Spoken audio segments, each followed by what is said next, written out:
Hello. Hi. Hello.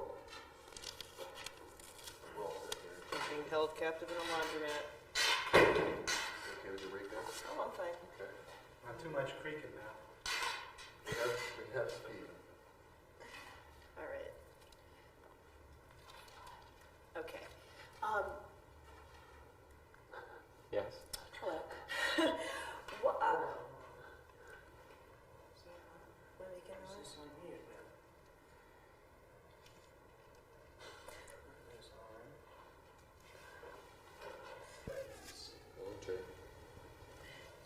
Okay. Is that okay? Yeah, we're all right. All right. For real this time. All right.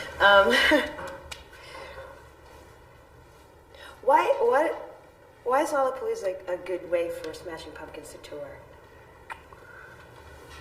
I don't understand the question. Why is this a good thing for you? Why is Lollapalooza good for you guys as a band? Well, our album's been out almost a year, and it's kind of like people have pretty much had the opportunity to either like us or not like us. So maybe you're just kind of reaching like the last vestiges of the world who don't know you or maybe haven't made their mind up about you. What is it good about for you personally? What attracts you to doing this kind of tour? Well, our experiences with like festivals in Europe and Australia have been really positive because having lots of good bands on the bill de-emphasizes you being the main focus, and it creates a different environment. It's a lot more fun to play, and I think you get kind of energized from watching other bands, and it's a good kind of spirit because everybody basically goes around the world by themselves or with another band forever and ever and ever, and it's kind of like a nice point to all meet up at. So, me personally, that's what I like about it. Two words you just used which are interesting and I think often apply to Lollapalooza are environment and spirit. Mm-hmm. What is the spirit of Lollapalooza? I wouldn't know. Have you ever been to one before? No. Really? You've never No. been to one? No, I even told, I remember that came up when we first talked to the Lollapalooza people because I had very strong opinions about what I thought should and shouldn't happen. Mm-hmm. And they were like, well, have you ever gone? And I said, no, I've just talked to like 250 kids. And I just kind of, I think in a way that was better because I got a general consensus on what was working and what wasn't working. What was working and what wasn't? Well, I think everybody liked the idea. I just think over the past couple of years, people were dissatisfied with the lack of focus on the musical part of it, Mm-hmm. and that. But I mean, that's a personal opinion. But I mean, Mm-hmm. that's kind of the vibe I got. You know, maybe they'll feel the same way about it this year. I don't know, but I feel this year's stronger overall. You know, so. There's a lot of folks felt that the mainstreamism of it last year kind of took away from the spirit of it. Mm-hmm. Well, I think part of that's just like, you know, we went through our little indie grows up phase, and I think everyone's kind of beyond that now. Mm-hmm. I think, you know, if you look back at the basic history of rock, you know, all the bands that are still around or performers like Neil Young and the Rolling Stones or Van Morrison or whoever, at one point they were all basically in some kind of sub-level and had to graduate up to some other level. And you know, we're all not 22 anymore. And it's just, you know, it's time to deal with it on a real situation. I mean, everybody's making videos, records, and touring, so why pretend that it's still this little thing that nobody knows about, because it's not that way anymore. So I think part of that was just awkward growing pains and people not quite sure how they should perceive what's going on musically. So. In terms of some of the original thought process behind Lollapalooza, the original theory was... well, from what I know, it was basically, you know, the Reading Festival in America. That's what that's what I've heard diluted. I don't know if that's true, but it's basically my take now. I think you're right. I also think there was also a part of it that had to deal with, I mean, I'm sure you know that when you play and you look out and you do talk to those 250 kids, a lot of kids who are drawn to festivals like this are the kids who are a little bit of nonconformists, and they don't want to go to, you know, a rock show. Mm-hmm. They want to go see bands that they feel comfortable with. Well, I understand that. But I mean, you could make a case for like 7 unknown bands that are just as viable in another way. So I don't know. Do you think it is? Do you think Lollapalooza is celebrating nonconformity, or do you think it's? At this point, no. Why not? I don't, because there's really not that much nonconformity on the bill. I mean, we're, again, not to be the spoiling pissant, but we're all basically working within the context of popular music, making videos, making records, and touring. And you can't really say there's too many bands between the two stages that are breaking down some rules. I think Judder to Think is kind of doing that, and I think the Boredoms are kind of doing that. But beyond that, I mean, I'm not saying it in a negative way. I'm just saying, if you want to reverse your question, I think it's celebrating the fact that it now has become the dominant aspect of youth culture, this, whatever you want to call it, and it encompasses a lot of styles. So I don't think it's a celebration of what's not known. I think it's a celebration of what is. It exists. I like your optimistic switch on it. I've never been one to play the game like, let's pretend we're not big. It's like there's 4 platinum bands on the bill. In 1985, Dinosaur Jr. selling 30,000 records was like, I thought that was huge. That was huge in my brain. Mm-hmm. And if you sell 30,000 records now, you're like a failure, So, not to say that that's everything, but I mean the context of the music business as far as alternative music has completely changed. And I think it's great. I always felt that if people could just kind of hear the music that I liked, which was like your basic Echo and the Bunnymen kind of stuff, that people would like it. And so this is just like a further carrying on of that. And hopefully we'll never, do what happened in the 60s, which is like after this great boom of musical kind of explosion, then we kind of reverted and turned into disco, and suddenly all that optimism and pointing towards some future point just kind of seemed to disappear. So hopefully this nice period of music won't be followed by a completely vapid, techno period or something. Somebody needs to put a stop to Ace of Base right now. I'm going to argue with you though about Go not ahead. being not being conformist. I mean, I think it's pretty. I think for the average listener or somebody who maybe doesn't have quite as open a mind or creative spirit to put.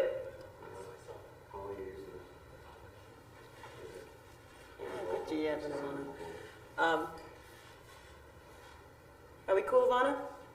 Yeah. Okay. To put, when I look down and I see Tribe Called Quest in between the Breeders and the Boredoms, I think that is different than anything I'd see someplace else. Mm-hmm. But I mean, it's, to me, as far as like what's gone on in Europe, it's not even close. And we played on really weird bills in Europe, like Bryan Adams and the Chili Peppers and Lou Reed and Lord knows who else. But I don't know. I just don't see it as nonconformist. I just see it as probably the way that things should be. That's all. I mean, the Breeders deserve to be hugely popular. It never enters my mind that they shouldn't be. So I don't have a problem with it, That's what I'm saying. And I don't think it's an issue of conformity or nonconformity. It's just like, if it's good, people should listen to it and it should be absorbed. And I mean, Cannonball was, our teen spirit of last year or whatever, it's like, and it deserved to be. So. I liked him. Oh, tell me about the Frogs. Tell me about the Frogs. I don't know how to explain the Frogs.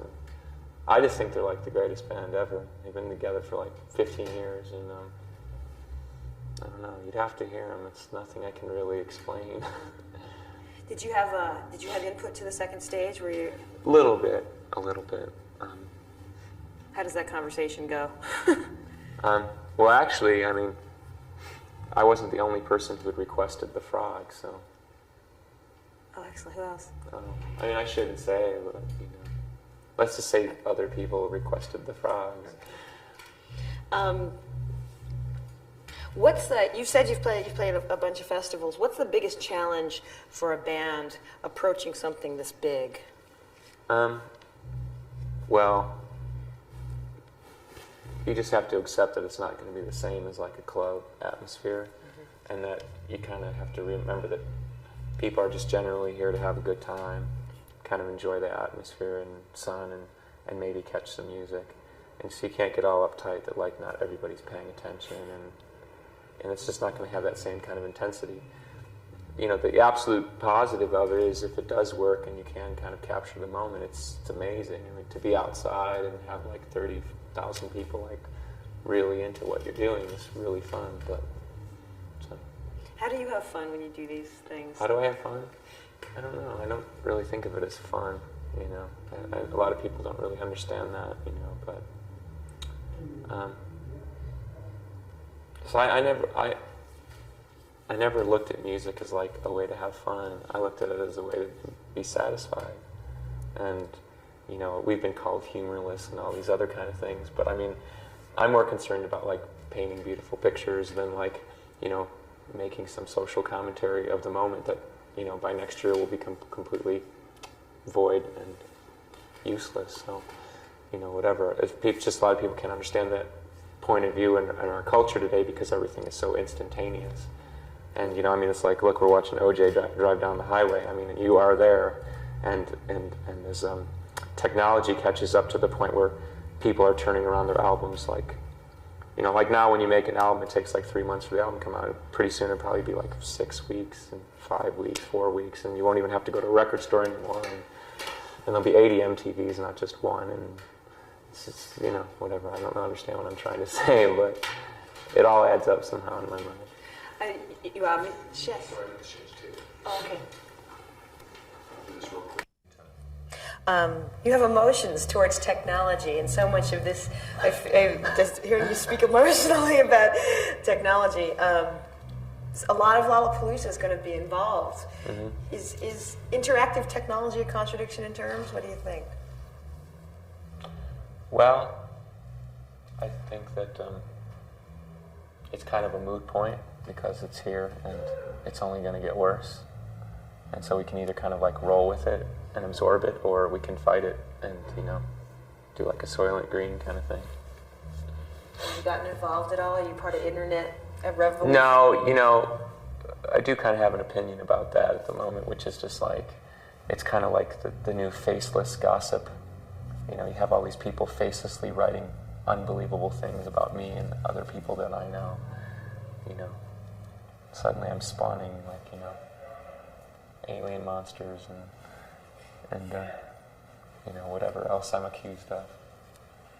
So I don't know. I think it's kind of cool in one way that people are communicating, but I think it's kind of sick that it's like faceless and that people are saying really nasty, horrible things about people that I know, and myself included, and like basically hiding behind a computer terminal. But it's just going to be that way. It's the way it is. There's no fighting it, that's what I'm saying. It's just like, it's like people always say, I mean, this is an analogy, but people always say, what's it like to make a video, or how do you like making videos? And it's like, well, again, it's a moot point. It's like, if you're going to be in the band, you make videos. It's completely a part of making music these days. So to talk about it is completely useless. Does that make sense?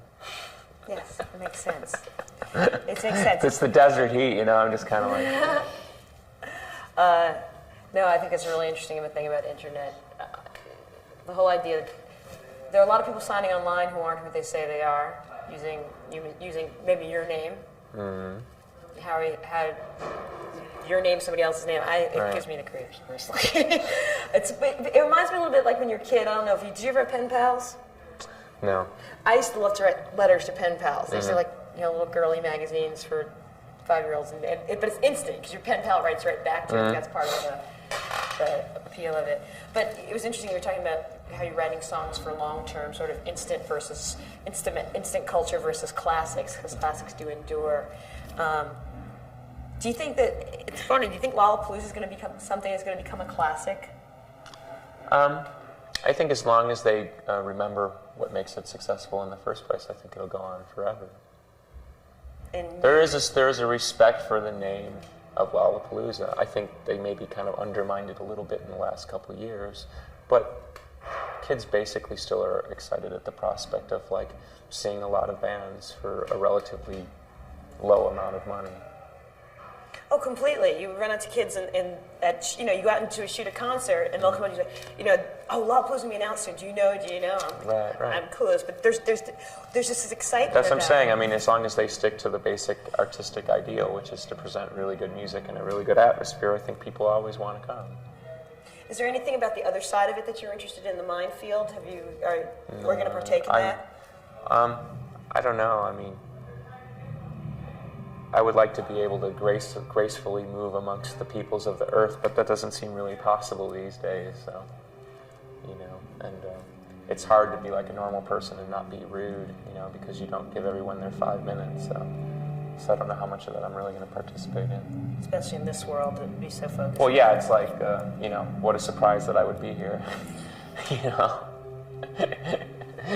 It's like if I go to the local cleaners and they know who you are, it's kind of a little freaky, but, it's like if you go into your local rock club, it's not such a surprise. I'm almost done. Aren't you going to ask me what I don't like about rock and roll? No, never mind. Bill, what don't you like? Bill, what don't you like about rock and roll? Feel free. No. All right. I'll just ask you, what's the meaning of, is there a God, Bill? He calls me Billy. Billy, okay. Who decides in your set list for this? How does that come about? I usually pick the songs. It just kind of came about because my mood changes are so erratic that I just pick the list based on my mood about 20 minutes before we play. Really? Yeah, so that way the set fits the mood and the mood fits the set and one feeds the other. So I'm feeling nice, we play lots of pretty songs. If I'm feeling mean and I hate everyone, then we play lots of mean songs. What about the setting? You're going on at night. You're one of the few bands. Is that a positive or a... Well... What are you thinking about that? You're either like the band to put this humongous explanation point on the end of the day, or you're the band that everyone listens to while they're going to their car. So, see how it works out. Do you have any desire to play during the day? Or is night your time? No, we really initially resisted the idea of headlining this. Not that we didn't think we were capable, but we still think it's a pretty difficult position to be in, which is long day, lots of music, heat, and unless the band's really good, people are just going to go. So we really resisted the idea, and we wanted somebody else to take on the responsibility. And as things rolled along, it just kind of seemed like it was the only thing left to do. So no, I don't have a lot of desire to play during the day. You don't look as good, I'll tell you that. What are you going to do during your days? How do you think you're going to spend them? I'll probably just get drunk with Kelly Deal, and it's probably pretty much the main event of the summer. Just drinking with Kelly Deal. Mudslides, your drink of choice. Yeah. Strategy, you mentioned the heat. Strategy for keeping cool. Well, you could start with not moshing because you saw it on MTV. You could start by not body surfing and kicking people in the head. That'd be a good place to start. Any city or venue you're really looking forward to? That gig on the moon, I think, is going to be a good one. I hear there's a lot of crazy indie kids up there.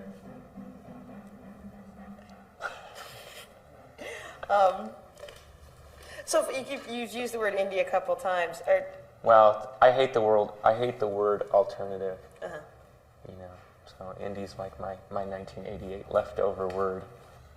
Alternative just doesn't really apply anymore.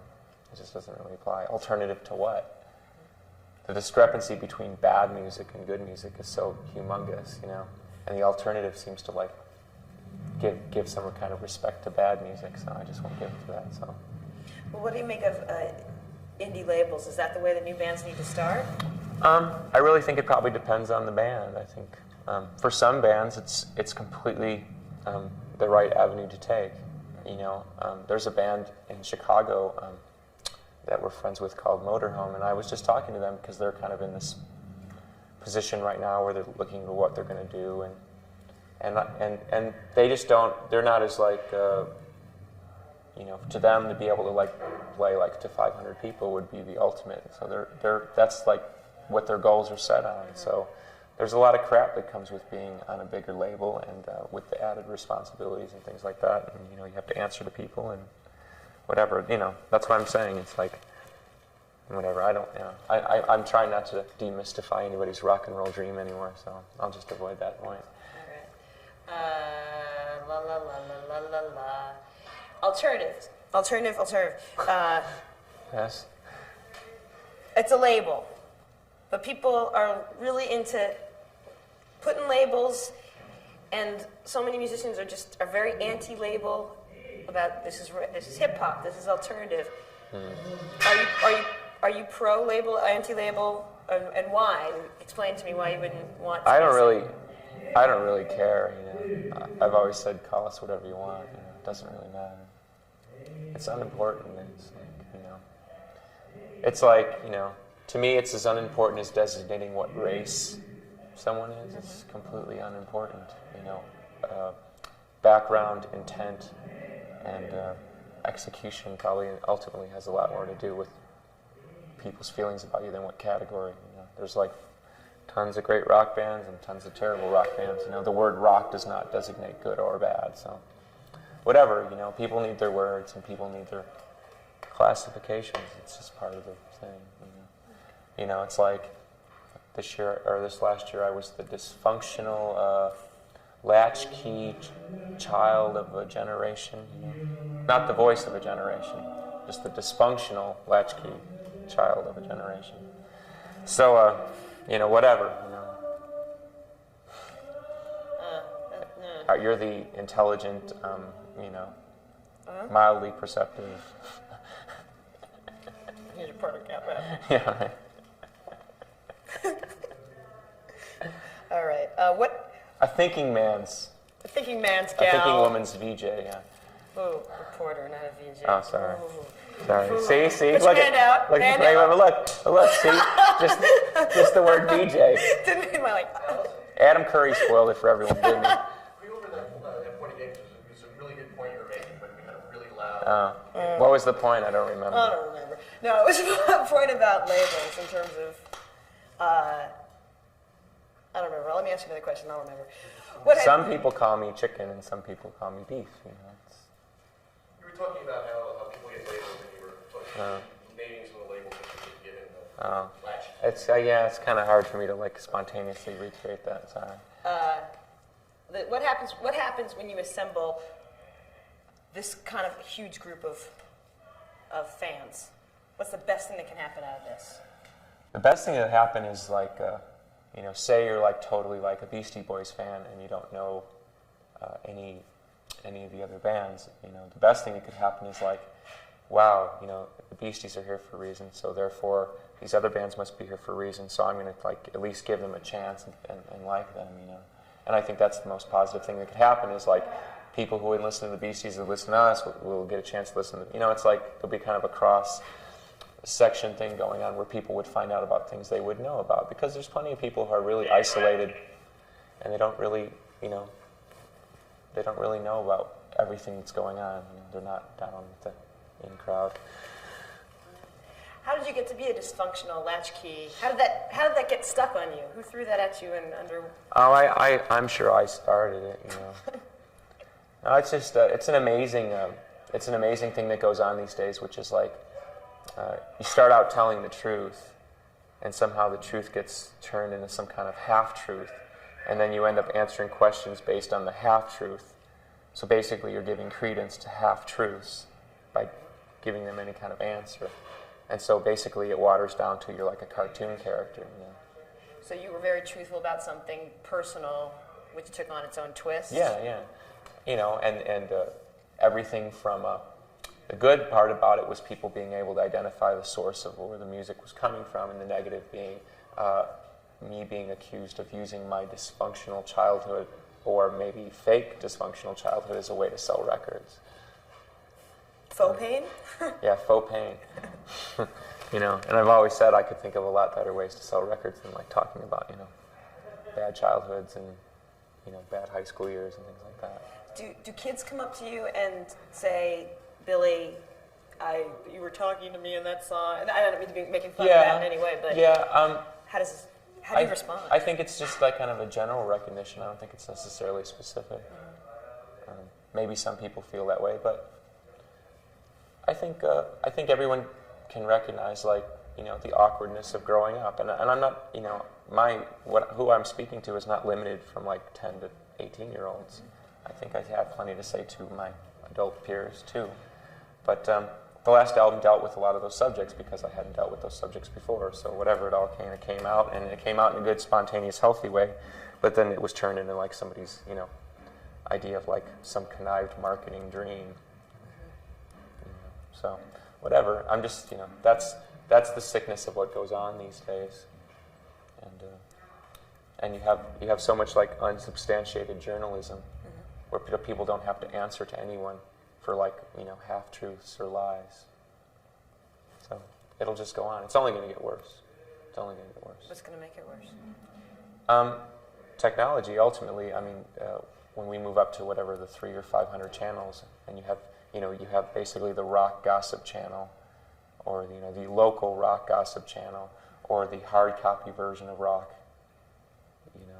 Because it'll get down to where it's like somebody will see it worth their while. Well, if I get 10,000 viewers a day, it's become so sliced. You'll have the golf channel, and you'll have the racquetball channel, and you'll have the indie rock channel, and I think it'll get to that. Maybe not necessarily in that extreme, but I think people just won't be culpable for what they say and do, and it's beyond anybody's ability to control it now. Did we cover everything? So the only last thing I would say, maybe just get some of your views on some of the other acts on the bill. I'd rather not talk like that, just because it's even positive things can be taken the wrong way. Have you seen any of the other I already acts? talked about the frogs. Anybody else before? Have you seen any of these guys? Well, we played a bunch of shows with the Breeders. We've seen the Beasties a bunch of times. Only listened to the Boredoms. Seen L7 a bunch of times. Obviously never seen Parliament, but whatever. I just, people. I just think my opinion's kind of unimportant. I listen to really bad music. It's. What are you reading now? Huh? What are you reading? What am I reading? Do you read? Do you like to read? Yeah, actually, I'm reading like one of those like typical Catcher in the Rye type books, that everyone reads. Fess up. The Bell Jar. Sylvia Plath. I know it's so, 70s child, but sorry. I'll catch up with you in the summer and be like, I'm reading Ayn Rand now. Well, The Fountain. yeah, right. It's like every time I see an 18-year-old with Catcher in the Rye in his hands, I just want to hit him over the head with a board. You're talking to So I'm sure there's some 35-year-old who wants to get me for this. I was an English lit major. I understand. Have you done a Weekend Revolution, the radio show? Did Amy talk to you about that? Would you do a liner for that? No. I'm sorry? A Weekend Revolution? It's a radio show that that I do the news for, that Amy does the talent for, and she said that folks might do liners for us. She's like, hi, I'm Billy Corgan, and you're listening to Weekend Revolution. Would that be a problem? Sure. Let's do it now, or? You know what? I want to hand me my clipboard just to make sure I've got the... Is it time, Gooch? Okay. All right. I just want to make sure I do it right so they don't slap my hands when I go back. Is this like the syndicated radio thing? Yes. Yeah, she did tell me about that. Okay, good. Good. Give me a billion. Yeah, hi, this is Billy Corgan from Smashing Pumpkins. It's just like a regular radio. And you're listening to what now? MTV's Weekend Revolution. Weekend Revolution. All right. Without laughing. Yeah, say it please. without cynicism. Actually, you can be as cynical as you like. We have our tape rolling.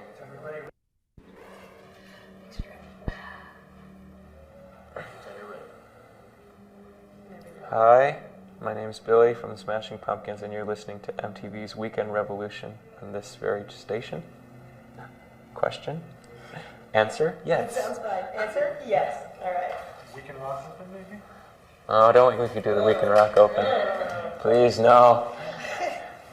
Well, thank you very much for taking the time. You're welcome. It was good Thank to meet you.